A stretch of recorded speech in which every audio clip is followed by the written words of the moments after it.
Hey guys, you're watching Just Hoop Talk podcast on YouTube. Be sure to subscribe to the channel and to our podcast on all streaming platforms. All right, and welcome back to another episode of Just Hoop Talk with Justin Henry, Will Thompson, and today's guest is Nick Durst. My man Nick, what's going on with you? What's going on, guys? Happy to be here. Looking forward to talking some basketball. Usually this is my favorite time of the year in the basketball calendar, free agency frenzy, which is what I think is like the best part of the season. But right now we are in the hiatus, getting ready for the resumption of the regular season. Yeah, it's going to be tough, man, because we won't have that free agency period for a while. I see you got that Mets shirt on. Looks like today's Bobby Bonilla Day too, right? Yeah, Bobby Bonilla Day. He's getting paid $1 million, but if you look into the details, actually not the worst deal because they were able to give him $1 million a year. They were able to get rid of him, and then they were able to get Mike Hampton, who led the team to the NLCS in 2000. And then because he left the team to sign with the Rockies, they got a compensatory draft pick. And who would they pick? David Wright. So I think it kind of worked out a little bit there. Hey, potential Hall of Famer in there, man. Well, got a lot of sports knowledge, and I think it'd be really good for the people to kind of know who you are, a little bit more about your background, and just some of the industry partners that you've worked with, Nick. So just give the people a little bit of background on yourself and some of the places that you've been established at. Sure. I feel like I'm on a job interview over here. Here we go. So, I went to St. John's University, Red Storm, so obviously big with the basketball and everything, but I've always wanted to do work in sports and broadcasting. So while I was at St. John's, I was majoring in communications. Got my first internship with WFAN, which is the first ever 24/7 sports radio station at that time under CBS Radio. So that was really cool. And it was really, great to see what the industry is like where, one day I'd be working 6 p.m. till midnight, and then I got to get to class at 8 o'clock the next morning. And then I got to be in the next day at 6 a.m. for work, and then working Sundays during NFL games was just crazy. So that was good there. Definitely enjoyed my time there. After that, next semester, I got another internship, which was great, with the Madison Square Garden Network. So working at the Mecca of all entertainment there, and specifically working with the television network aspect. So got to do a lot of work with the Knicks, and I got to do a lot of work with hockey with the New York Rangers and Devils. So I did various different things there. Some of the cooler stuff was certainly going to press conferences with the players or coaches, going to practices, and just working games and being in the broadcast booth with everybody that needs to be there, and seeing the undergrounds of the stadiums. MSG also worked at the Prudential Center in New Jersey because the Devils were on the network. And that was really, really cool. Did my next internship with MTV, actually, which was a little bit of a different change of pace, but did like a programming internship there, but that was very useful to see like just how networks and websites work when they're picking schedules or not. So, if you watch MTV, chances are like 80% of the time Ridiculousness is going to be on because they just span that and that. Yeah. So I'd be the one who was like picking which episode was going to air when. So just like dragging them in and stuff. So that's pretty cool. Then I went to grad school, went to New York University, got my master's in sports business media, which was an interesting program. It was challenging, but I did enjoy it. While I was there, one of my thesis projects for my master's, we did a research project on predicting MLB postseason success. Like, is there any things impacting it, like weather or travel or whatnot? That actually got featured in Sports Illustrated and was also on MLB Network. So that was really cool as a college kid. While I was going to school there, I was also working for the Brooklyn Cyclones, which are a New York Mets minor league team. And I was their on-air host for their weekly webcast. This is more like the infancy of like when sports teams were really getting big on YouTube. So it's definitely cool to produce that and also be on air, do the interviews with everybody, different players who then ended up being in the major leagues, or they'd have a lot of promotions in the minor leagues. So different celebrities would come in from like WWE, for example, or just local talent in different aspects where they come in and do signings or whatnot. So I got to speak with them. Then, left that job because finished grad school, and I got a awesome job or undergrad school, and I was with Bleacher Report. So that was just a really awesome opportunity there. Worked on so much stuff there. Was working on, at this time, Facebook Live really became like a big thing. So I was working on. What year was that? Sorry to cut you off. What year is that? 2016. Okay. 2016 was when I started. Facebook Live was huge. They struck a deal with Bleacher Report to broadcast X amount of hours of live content on Facebook. And, when we were there, we really did a good job of fan engagement. So one of the things my roles would be, while I'm in there watching the live show, like I'd be in the studio with the talent, I'm taking all comments coming from Facebook, getting them onto a monitor, filtering them through, getting them back to the talent. So it was a very interactive show, which I think is really cool. And I think a lot of media companies right now are missing the mark on being able to do that and take their content to the next level. Because if you watch any of these Instagram live streams now or Twitter, Twitch, it's just people just comment because they just want to hear their name said. So if you just say their name, like it's like you got a audience for life right there. So did that. Worked on really everything there. I was there during the Olympics, so I did Olympic stuff, did WWE stuff, did golf, did baseball, basketball, lots of football, fantasy football. So that was really like an awesome place. Later on, after that, I worked at DAZN, which is kind of like a new streaming network, and that's that DAZN, right? Yeah, DAZN. So a lot of people say DAZN, but yeah, I didn't know either until I started on my first day, and they said, "Welcome to the zone." So, but it was really a cool dual role because it was a show for the zone. MLB's change-up. They just made a deal with MLB to broadcast like a live studio show each night with live look-ins, and I was actually an employee for MLB and NHL Network because they were producing the show. So I'm over there in Secaucus, New Jersey, meeting a bunch of different on-air talent and former players and legends, and they come in and out, and I'm talking to all of them, and I'm working for like basically 3 networks at once. I was the social media coordinator for the show. That was a lot of fun and made some great friends. One of the interesting things was Scott Rogowski. He used to host HQ Trivia. I'm not sure if you're familiar with him, but like he was like one of the on-air talents there, and he was just a comedian, and he ended up doing the show, which was funny. And then different guys like Adnan Virk from ESPN came over, and then just all these various different athletes, Hall of Famers, are just walking out of there, and you're having conversations with them. Like I'm sitting there talking to Pedro Martinez about like the Yankees and the Mets and the Red Sox, and like wow, this can happen to a normal person. And now I'm working for the Shark Group, which is how I know Justin, and they do a lot of different things with marketing and licensing and whatnot, and primarily working with Dame and John. Awesome, man. Dude, it's such a wide background, man, because it seems like you got the sports in there, you got the media, you got the marketing, man.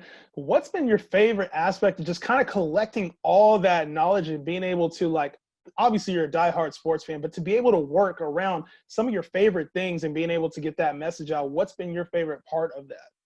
Yeah, so it's really been great in the sense that I've worked in so many different areas, and I've been really seeing all aspects of production, and it's really helped me because one of my other like side gigs right now is I do NCAA Division II broadcasting. I do basketball, I do baseball and softball, and then I also do like some broadcast engineering for soccer games as well. And it's just been really great to know both sides of the camera. I know what the perspective is of the on-air talent, what the perspective is of the person behind the camera, and I feel like everywhere I've been going, I've really been having a great sense of being able to merge everybody together. So that's definitely something I enjoyed most. I do some work now with Double G Sports. I have a few podcasts on there, and I also do some video work there. And just really like the coolest thing about all this stuff has just been like getting media passes to events. And, here I am walking on the field of MetLife Stadium at the XFL opener, which is like, how is this happening to me? And, walking on the field at Brooklyn Cyclones games, walking, backstage, you could say, at Madison Square Garden. So it's really just that. And the key, you guys know this, is just really like making sure you're building that resume up and doing all the networking you can. And that's really the name of the game right now. Yeah, and I think one of the cool things you mentioned was like having those credentials and the access, man. And what's been your insight? Because it seems like obviously you've probably been a lifelong sports fan and based in New York, hitting the Madison Square Garden and having those credentials, being at XFL opener. What's been your experience as like a sports announcer, as a person in sports media? What have you found that maybe was a little bit different than what you expected going in? Yeah, so I really thought going into this, it's like, hey, if you're good, then someone's going to find out and it's going to be an easy cakewalk. Not the case at all. It's so important to network and take these smaller jobs when you can and kind of just work your way up. And the key thing really right now is getting stuff in order to have a reel, whether it's a video production reel, on-air reel. And really the most important thing is social media. I'm doing all I can to get out there, promote my stuff, and hoping people see it. I recently, during the quarantine time, had some extra time on my hands by now to commute every day to Manhattan. So I'm in the New York area, and that's saving me 2.5, 3 hours a day. So I decided to, update my reel, and I tweeted it out. I tweeted hey, not that anybody cares, but I had some extra time. Here's my reel. And then one of the guys that's on-air talent that I worked up the show with the DAZN MSG Network, he has 100,000 followers. He quote tweeted it and was like, hey, somebody hire this guy. And it got some traction, which was pretty crazy. That's awesome. So, I guess I'm taking things seriously, but I try not to be too serious on social media and try to keep things, more so in a tone of hey, I'm trying to promote myself, but I'm not oh my gosh, here I am. Right. Well, I want to switch gears a little bit. You mentioned social media and just kind of the times that we're in right now.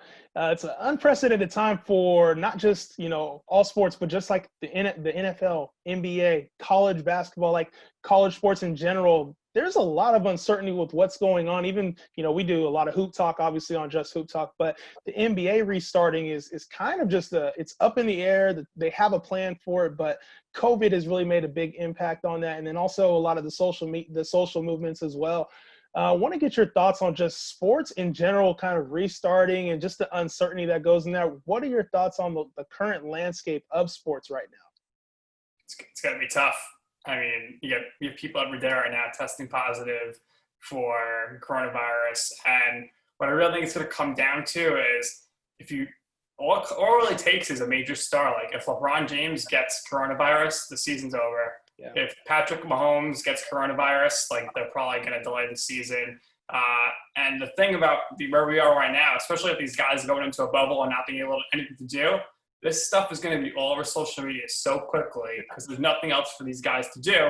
It's going to go out there, and it's going to be tough with all this travel and whatnot. I think the sport that has the best chance to certainly do their season is going to be MLB, just because that sport in itself is social distance. You're not on top of each other. Basketball is going to be tough. I mean, everyone's going to be sweating on top of each other, but if they're being tested, that's fine. Football is going to be really challenging. Right now, the NFL is just, they have time on their side, which is great, so they're able to do that. They did their virtual draft and everything, but, there's a lot. They're talking 106 guys on the field, 53 on each side. It's just a crazy amount of tests that you have to be in a week, and it's not a matter of if, it's a matter of when it comes to how is there going to be, because let's just take, for example, the NBA, right? Let's say the Lakers, they get there, they get to the hub, and 6 players are test positive. That's half the team. What are they going to do? They're going to say, okay, bring in like 6 random replacing players, get J.R. Smith's brother, Chris Smith, in there, like all these random guys, and just like go ahead and play, or are they going to put the season on hold? I think if it's Lakers, they put it on hold because obviously LeBron James. But, there could be an instance where a toe team gets wiped out. MLB, you could have the instance where like, a whole pitching staff, because they're in the bullpen, they're all gone. Like, what are you going to do there? Football would be easier, though, because they could just bring in, like, unlimited replacement players. But just back to my first point, it really comes down to, like, all it's really going to take is 1 or 2 big stars getting it and then saying, I'm out, to then, ruin things, because – not really ruin things, but take better health measures. And the other thing to factor in is, and you've seen some of this already with guys pulling out from restarts, is families. People don't want to be away from their families. Major props to Trevor Ariza for saying I'm not going to the Orlando compound because I want to be with my son. But other cases, and you'll see more of this because we're going to be starting the seasons more so with baseball and football. If you have a player, let's just take Mike Trout, for example. His wife is expecting a child over the course of the season. What if he's like, you know what? I'm not coming to play because I can't. Then if I go to see my kid, I'm going to restrict him. Or then, like, if I have to come back after my kid, I have to quarantine for 2 weeks because I traveled, And then if it's a big star like that, or him or Bryce Harper, or, take any NFL quarterback, then you're going to see some major changes when it comes to what the commissioners are saying right now. Yeah, there's really so much uncertainty and so many what ifs. Like, it feels really unstable and kind of scary to even get back into it. But I've been thinking a lot about, and I'm interested to kind of hear your take, is like, what are the long-term effects of this? Like, how does this affect next season, or like, what does history look back on these years as, or these seasons as? Yeah, I mean, so the first thing is the obvious thing, and that's money. So they're going to be losing a lot of money. All these leagues are going to be deducting their salary caps moving forward. There's just not going to be room to pay any guys. Look at football, right? Patrick Mahomes, I think, is a free agent after next season. He's probably getting a $50 million contract per season, which is just crazy. So that's like going to be like half the cap for the Chiefs. Yeah. And so the Chiefs are going to have to release all these quality players. Yeah. But even just, league-wide, there's going to be so many talented guys, unfortunately, on the sidelines moving forward because the owners are not going to pay them. Baseball, there's going to be no money in free agency. We've seen the last 3 years these players have not been paid. Basketball, we don't know when the offseason is going to be. It looks like October, and it's also going to only be 1 month, it looks like. And how many times over the last 10 years have we seen, oh my gosh, this random guy who's like the 8th man on the Hawks just got like the highest contract in the history of Pacers or something. And that's not going to happen. So we might be seeing a lot of guys taking like 1-year deals. Or we could also see the reverse spectrum where they're taking a Scottie Pippen like deal, like, I need to be secure. Right. So I'll take 7 years, but I'm only gonna, I'll take less money because I just want to make sure I'm getting paid. So that's really the first thing when it comes to that. Number 2, I think we just have to factor in, like, what are people really going to go back to the stadiums, or are people just going to be scared? So that's going to be like one thing with the leagues, but the reverse spectrum on that, the leagues are going to be so happy because the NFL ratings are going to be ridiculous this season. Yeah. Because everyone's going to be home watching the games. That's true. So that's like the network's going to be really happy. And then, maybe we'll see new technology come out of this. Maybe there's like the NBA says, hey, let's do the NBA finals in virtual reality. So you put in your thing and it looks like you're sitting courtside. They'll have the camera set up courtside and you move back and forth. And so someone's going to come out and capitalize with the new technology to make it, let's say I'm home, I want to be at the game, but I'm not really missing much because I'm actually like feeling like I'm there. Yes, it's kind of like they did for the NFL draft, where they did the virtual draft. You can see the people in the background, and I 100% love that point that you made about, virtual seats, because I think that's also a way they could probably sell things too. They could probably sell access to this view or to that view from different angles. I really love that point, man. And it's unfortunate because everything's going to be pushed back. I think you're going to notice a big top-bottom effect. The top players are going to continue to get paid, and then the little guys are probably going to feel the effect of this more so than anything. Those medium guys that were getting big contracts, like you mentioned, they're going to start to feel it and probably have to take a lot more of a pay cut. But I also feel for these guys who are like borderline Hall of Famers who are like missing like a whole season. Like, what is a voter, especially in baseball, because like the voting process is so crazy. Like, what is a guy who is like maybe on a Hall of Fame track and then like all of a sudden like 10 years from now they're looking back and like, oh, this guy only had X amount of hits or whatever. Well, it's because he missed 100 games in a season. I guess the example I like to use is Jacob deGrom, my guy with the Mets. He won back-to-back Cy Youngs. So anybody who's won 3 Cy Youngs in a row is pretty much a lock for the Hall of Fame. And now, like, he's going to have, 10 starts. Maybe he wins, 2 games. And let's say he does win the Cy Young again, right? And he wins 2 games, right? Is that going to be something where it's like the voters hold that against him because he won 3, but he didn't actually pitch a full season. So that's going to be interesting, I think, across all sports, looking back 10, 15 years from now in these guys' Hall of Fame candidacies. Especially like LeBron. LeBron is a big, it's like, he's got his 3, and are they going to call this an asterisk ring? Are they going to use it against him no matter what?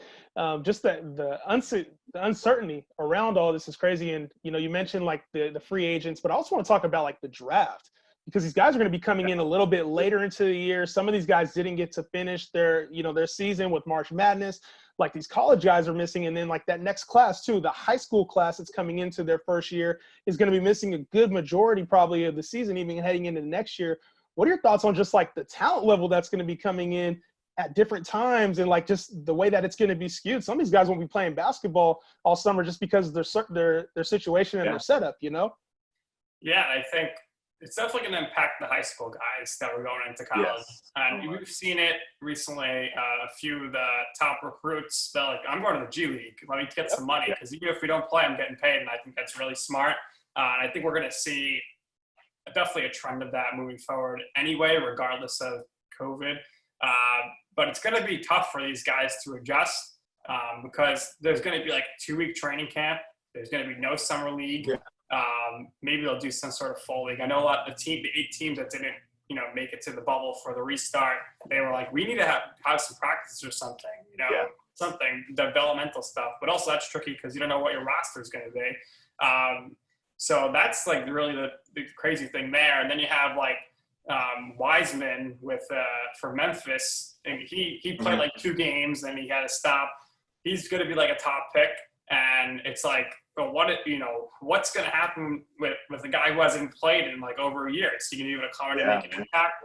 You don't know. But I think the funny thing here is I don't think there's any team happier about this than the Golden State Warriors. Man. They took the best year to have like a step back. Yeah. And I don't know what there's probably no odds right now for next year's NBA Finals, but I'd be picking the Warriors to be back in the finals at least, because you have Curry and Klay Thompson back together, still the best backcourt in the league, then Draymond Green, and they're going to have maybe Wiseman or Cole Anthony or somebody. They're going to have the top pick in the draft. They're going to be ready to go, and they're going to. There's no doubt about it. They're going to probably be worst to first, and I think that's going to be very interesting, and I think it's actually going to be good for the league as we head into the league's going to be like, oh, the summer of Giannis 2021, but I don't know why Mr. Antetokounmpo would be going anywhere, because he's going to make the most money with the Bucks. And I hate that the fact that the Knicks are like going down this path of, oh, let's hire Jason Kidd because he coached him the Bucks, and then he'll come here. Like, no, because Giannis and the Bucks weren't any good with Jason Kidd. Once he left, he became MVP, and the team became so much better, and they're the best team in the league. Dude, the Knicks always do that. I feel like they're always like, how can we get position? Like, they're always trying to get the big. Kevin Durant last year. Let's trade Porzingis for literally nobody, and we'll sign Kevin Durant. The Knicks, are you a Knicks fan? Yeah, I mean, my name's Nick, so I got it. Well, I feel bad for you, man. I feel bad for you. I know there's a lot of tear shed on your behalf. I mean, when I was a child, they were so good. I mean, 94, they made the finals in 99, and they were good in 2000, and then they were even good basically when they got Marbury, and Isaiah Thomas came in, and it's been all downhill. Other than that 1 year when Carmelo Anthony, Rasheed Wallace, Steve Novak. Right, yeah. What a magical team that was. Dude, Phil Jackson. Yeah, Phil Jackson came in. I still think if the Knicks didn't choke against the Pacers, I mean, J.R. Smith was atrocious. Jason Kidd made one shot. Tyson Chandler couldn't get a rebound.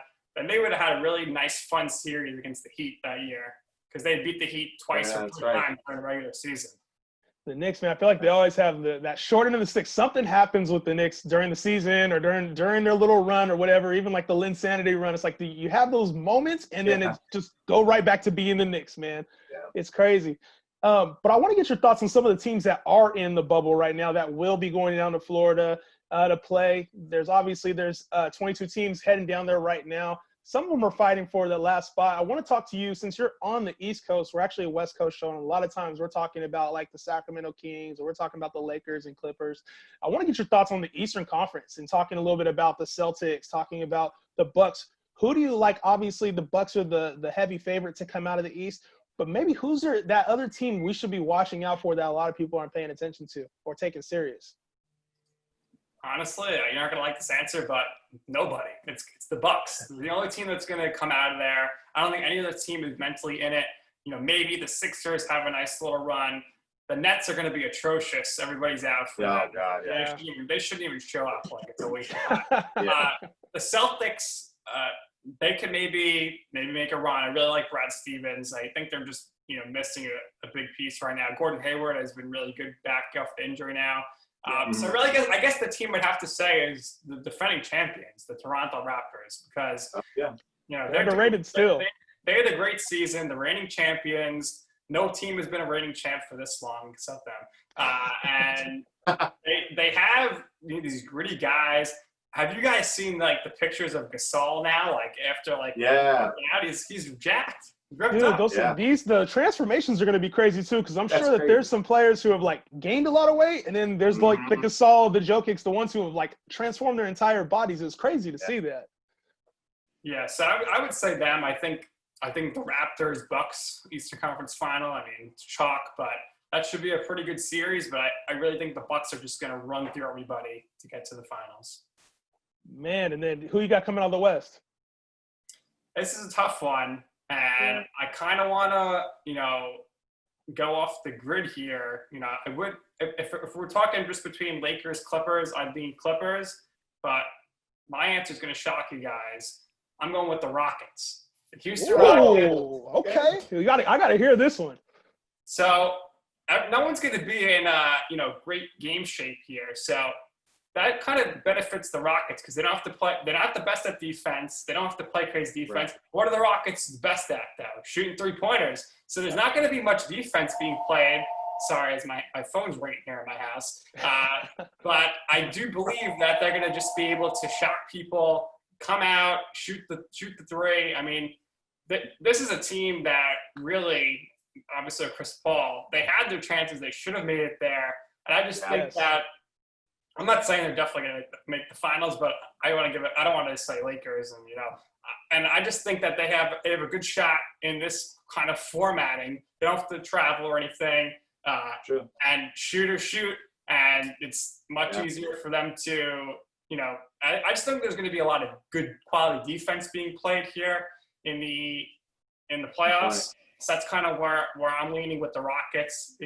Small ball format, man, they're going to be running teams up and down the gym, and depending on conditioning, that actually you make a really good point that might work in their favor. Also, Harden seems to look like he got in a little bit of shape too, and Russell, he's always going to be in top shape. So and I'm really interested to see what's going to happen with Anthony Davis. This guy has never made a deep run in the postseason. Obviously, he's got the best postseason player, LeBron James, but is he going to be able to do it for the Lakers? And is he going to be able to go out to the perimeter and guard these good guys? And, the Lakers, I might sound funny, but Avery Bradley's a huge loss. Yeah. Huge loss. Yes. And that goes back to my Rockets point. Like, who's going to be guarding? Who's going to guard Harden? Who's going to guard Westbrook? Who's going to, I'm sure Bradley would have been matched up on Kawhi Leonard at some points as well with the Clippers. So that's a huge loss. J.R. Smith hasn't played in 2 years. He's probably still going to make some three-pointers, but his defense has never been a strong suit. But they do still have Alex Caruso, who I think was in the top 4 in shooting percentage when it comes to guarding. So they'll have to really step up as well. Man, we'll see how it all plays out, man. It's been a crazy kind of time right now, and I'm glad you kind of gave a different perspective too. A lot of things that, that unorthodox picking the Rockets, man. It seems unrealistic at first, but when you think about it and just the situation, it seems like a really good pick, man. Yeah. So appreciate you coming on and actually bringing that intellect, that insight, man, especially with that sports background that you have. Tell people where we can find you at. You could find me. I'm on Twitter at Nick_Durst, or check me out on WGSports.com. Got 2 podcasts there, the Metscast and You Know I'm Right. So we'll be talking about all the sports there as well. And I think the NBA Finals hopefully are going to be exciting in October with the same time the World Series is going on, which is going to be crazy. Finals. And I think regardless of who gets there from the West, the Bucks will win in 4 or 5 games. Bucks in 4, huh? You think they're just top and bottom better than everybody else?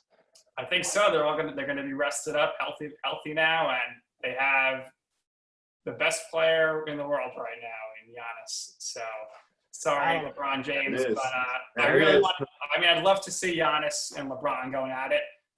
It's gonna be really intense, but I think the Bucks are gonna have such an easier path to the finals. They're gonna be much more well rested. That they're going to just be ready to go, where whoever's come out of the West probably just had like at least a 6 or 7 game series back to back.